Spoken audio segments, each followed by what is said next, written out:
It's so lethal that there's no way that the current structure is going to come up with anything other than both sides accusing, pointing fingers, and nothing will happen other than further division in Washington, and the last thing we need right now. Okay, so how do you respond to Congressman Gowdy, who also serves on that Intelligence Committee, who says, guess what, we don't need an independent commission because we got something called the FBI?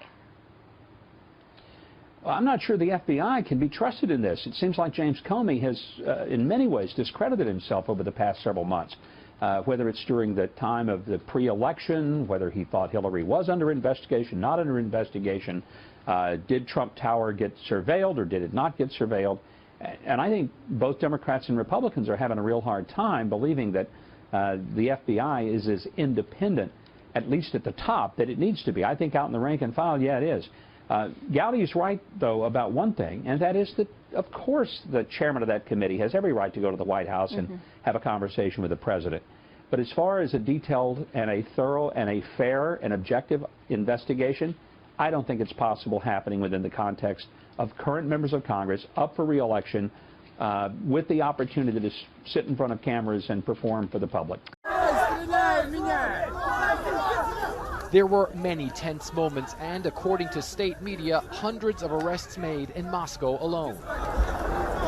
Our crew also getting caught up in the pushing and shoving. There's a massive police presence on hand here at these protests, and time and again we're seeing scenes like this, with the police pushing the protesters back and even making arrests. This way, this way. Okay. Russia's official news agency put the turnout at around 8,000 people at the march in Moscow, declared illegal by Russian authorities. Taking to the streets to criticize what they call widespread corruption among the country's elite, the organizers say similar gatherings happened in about 100 towns and cities across this vast country. The man calling for the action, opposition activist and Kremlin critic Alexei Navalny, was himself detained. But those who followed his call weren't shy to voice their grievances. I'm against Putin, against his corruption. They can't support our government, really.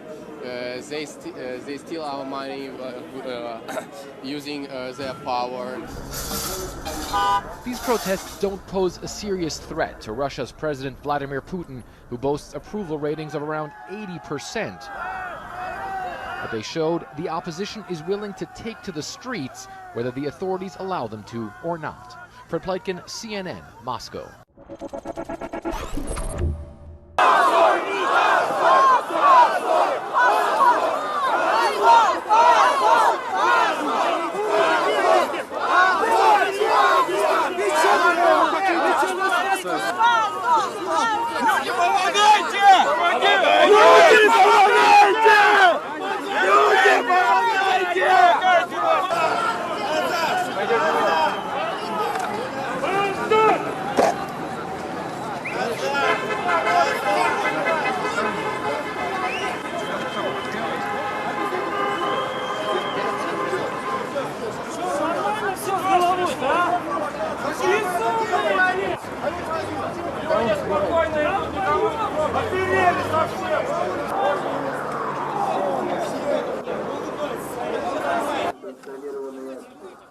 Убедительная просьба, расходитесь, не нарушайте общественный порядок, не поддавайтесь на провокации, подумайте о последствиях.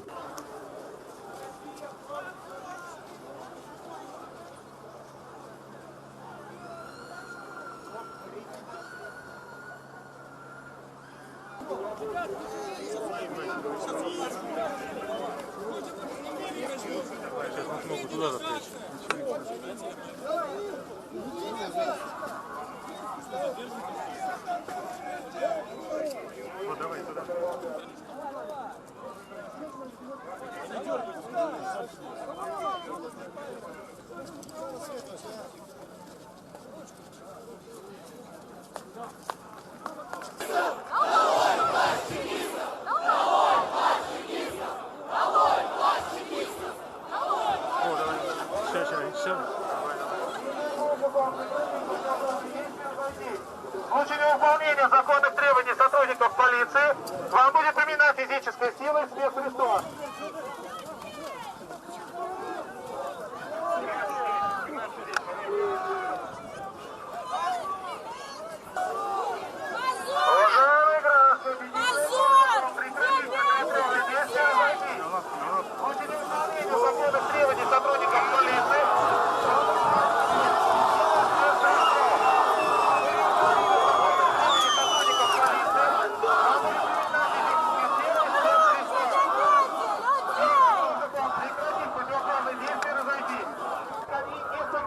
отношения с органами исполнительной власти и нарушает федеральный закон номер 54. Уважаемые граждане, просьба расходиться.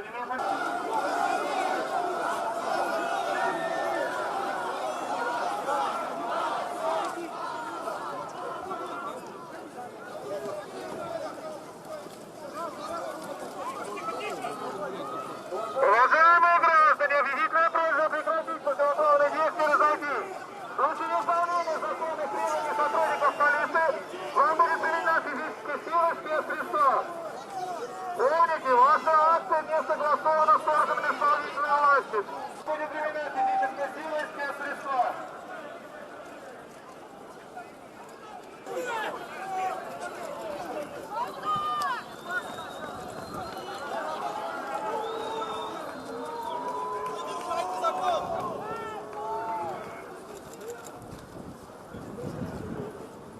Прекратите ваши противоправные действия!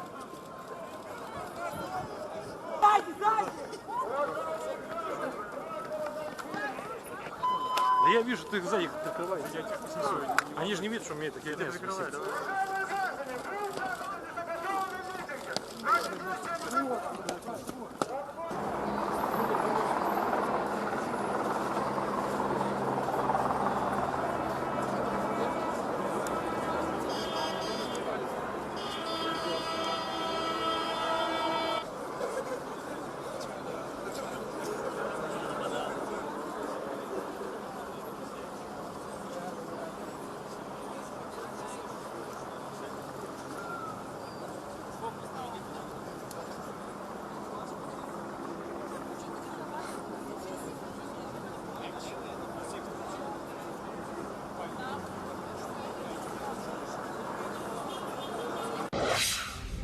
The FBI, as part of our counterintelligence mission, is investigating the Russian government's efforts to interfere in the 2016 presidential election.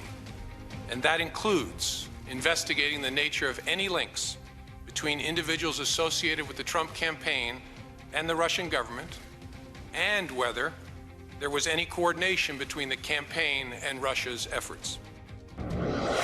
That was a bombshell announcement from the FBI director, James Comey. And on Friday, we learned that former Trump campaign chair Paul Manafort and former advisors Roger Stone and Carter Page said that they would speak to the House Intelligence Committee about the Russia controversies. And we're back now with the panel. Congressman Zeldin, I want to start with you. As a Republican, do you think, in all fairness, that the American people had a right to know before they went to the polls that this investigation of the Trump campaign had been underway for months? Well, the investigation that was taking place was with regards to there were successful hacks into the Democratic Congressional Campaign Committee, Democratic National Committee, John Podesta's emails, and that was the nature. No. The FBI director said explicitly that it was the Trump any possible connection with the Trump campaign and the Russians. Right, but I'm just saying the focus of the reason for the investigation, the focus of that investigation was determining those hacks and whether or not, as you're trying to protect the integrity of Election Day itself and not being able to hack into our systems at State Board of Elections, like that was the purpose for what was going on, and that was the focus of it. Incidentally, as you are progressing and you start learning more of the facts, the investigation evolves. Can I help the congressman? Go for it. The answer to the question is yes. The American people deserve to know that there was an investigation going on prior to the election. Did you support Comey's letter 11 days before the election? Oh, I did not support Comey's letter. Okay, so you just contradicted yourself. I did not contradict myself, but what's good for the goose is good for the gander. And so the fact is, if you want to come out and say that I've been investigating Anthony Weiner and we found these emails on a computer and we're going to go and investigate these emails, that's fine. But the American public also needs to know, because you've said here, Rick Santorum said here, Sarah Huckabee Sanders, Kellyanne Conway, and all have touted this line. You should not vote for someone who's under FBI investigation. Well, what did we find out? That the President of the United States currently is under FBI investigation. Take it for what you want. What was he under investigation for? He and his associates in his campaign for collusion with the Russian government in this presidential election. We don't know. We don't know that First off, there's no evidence of that. And number two, Dan, we don't know all due what's respect, yes, Comey was not clear as to when the investigation about Trump's potential collusion began. I think what Lee is saying is that it started out not as an investigation of Trump or any potential collusion. We don't know at what point that investigation turned, and he was not clear about that, and it could have been after the election. I want to ask about something else related to this that happened that was really remarkable on Capitol Hill today. Congressman Devin Nunes, who's the chairman of the House Intelligence Committee, he had to apologize to Democrats and some of his fellow Republicans for sharing surveillance information with the White House and the public before he did so with members of his own Intelligence Committee. Listen to what John McCain said about that. I'm calling for the select committee or a special committee. No longer does the Congress have credibility to handle this alone, and I don't say that lightly. He says it lightly all the time, so that doesn't surprise me that John McCain. Well, what do you think? I think that I think it should be done by the committees in charge. Do I think Devin Nunes made a good call? No, I don't think he made a good call. I think he should have talked to his committee before he went to the president. And I don't think his responsibility is to the president. And so, but I would say on the other side, Adam Schiff has reminded me of Joe McCarthy. I mean, these rants about all these coincidences of and you know that have, if you string together, obviously show that there's a Russian conspiracy here with the Trump campaign, are absurd on its face, and he is being just as partisan as Devin Nunes is. I don't think it's partisan when you've got an FBI director saying that there's clearly been Russian interference somehow in our election. We need to have the facts. And Senator McCain is absolutely right. I do believe we need to have an independent commission. I think that what happened last week shows that it's impossible for there not to be political interference in the intelligence committees conducting this investigation. We're in too partisan an environment, and when you're talking about a foreign government like Russia trying to interfere in our election cycles, and Lord knows what else, we need an independent investigation. Congresswoman, did your colleague, Adam Schiff, go too far when he said this week that the Trump-Russia evidence is more than circumstantial? I don't think that he did. I don't have the information he does because he's not allowed to share it with me. But I think he is one of the most steadfast, even men that I know, and he would never say anything that didn't have truth to it. I admire the way that he's conducting this investigation. No one else has said that there's any evidence of that. But no one else guy went rushing to the White House to try to protect no them one politically. Else, on both sides of the aisle, in the Senate, no one else has said that. And if Devin Nunes was coming out publicly with evidence and allegations to make the president look bad, then the Democrats would be celebrating. You don't have to come to the committee first. If you want to go to the cameras and say anything negative at all with regards to the president. But do you wish that as chairman of the Intelligence Committee, which historically has been bipartisan, the last vestige of bipartisanship in Washington, should he have I agree with everything that Rick just said. And you know, he's absolutely right in his analysis. I just want to point out, though, real quick, how this would have actually played out if Devin was going out with something that makes the president look bad. Okay, fair enough. Thank you all for that great credibility discussion of that committee, period. We'll leave it there. Thank you, everybody. Appreciate it. Hundreds have been arrested in Moscow, including a prominent critic of Vladimir Putin, ordered to jail for 15 days. Thousands taking part in anti-corruption protests across the country. Riot police can be seen scuffling with demonstrators on camera. The Kremlin accusing opposition groups of provoking that violence. A U.S. State Department spokesman condemning Russia's crackdown on those protests as they continue. U.S. messaging has been very mixed. The telephone call to Taiwan, then questioning the one-China policy, 45% tariff, talking about currency manipulation, and of course South China Sea issues have popped up a bit too. I think the administration is starting to settle down a little bit, although it's a bit mixed in respect to North Korea, and then Tillerson was in Beijing. My judgment is a lot of this comes down to Mar-a-Lago, and President Trump's going to have to show strength. He's going to have to show he's on top of all this. It can't be erratic. It can't be a Twitter summit. It's got to be a very substantive, solid summit. And he's a bit wounded right now with the failure of the travel ban effort, and now with the health care repeal and replace of fallen off. And he's got to show strength, because the Chinese, if anything, respect strength. They respect the United States that is strong and very present in the region, and he has to demonstrate that. And there's so many issues on the table. Let's go through a couple of them one by one. I mean, first of all, we could talk about trade, right? The TPP has been scrapped. Also, protectionist policies inside China continue. I mean, just for example, Pinterest, the American social media site that focuses on sharing recipes, is now banned in China. Is this going to go on? Well, it depends on two factors. The major factor is U.S. leadership.